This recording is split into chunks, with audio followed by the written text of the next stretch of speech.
Hey gang, I've gotten quite a bit of inquiries and messages about my cancer treatment, and I haven't really went into any detail on it. I've mentioned it, in the spring, I think even, and so I thought I would do a short video here to just bring you up to speed and give you a little more details about it, because I'm getting a lot of questions, and I just thought maybe I should address them and so people just know what's going on here. So at any rate, yes, I am in the process of getting radiation every weekday, and I've got 10 days done. I got 29 more days to go, and it's not painful. It's not really terribly time consuming. It's like having a real job, I guess. I got to get up in the morning and go to the hospital, which is very unusual for me.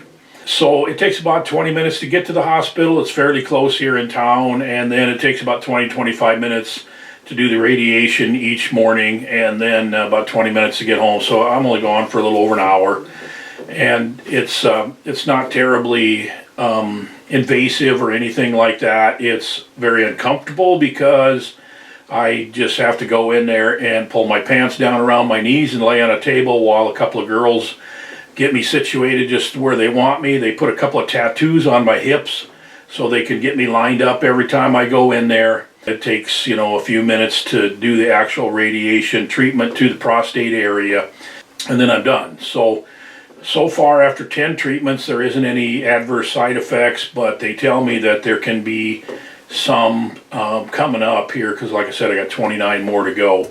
So just a little background on the prostate cancer itself. I had a radical prostatectomy by the Da Vinci robot 11 years ago. So I had my prostate gland removed 11 years ago, and then just 2-3 years ago, when I was at the doctor, they said, well, your PSA is starting to creep back up. And I'm like, how could that be? If I don't have a prostate gland, how can I have prostate specific antigen?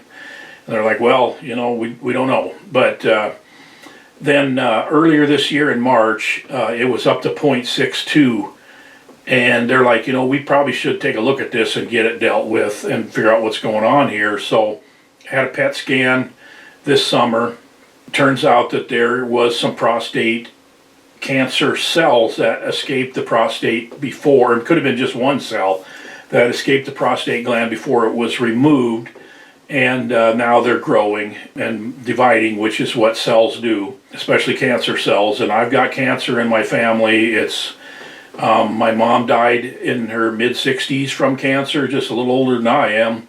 And I had a sister that died at 38 years of age from melanoma cancer. I got another sister that with breast cancer. My dad, he's 86 and in pretty good health for 86, but he's been battling prostate cancer for quite a few years.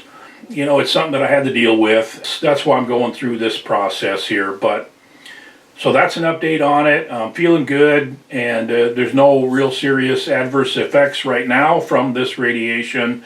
We're hoping that after the radiation treatments are done, the PSA will be back down to 0 or close to 0, to the point where I won't have to go through any chemotherapy, and I can get back to hunting and fishing and the things that I love to do. So appreciate your concern. I just want to bring you this update. I'll probably bring you one more when it's over, just so you know. Thank you for inquiring, those of you that did, and appreciate your thoughts and prayers.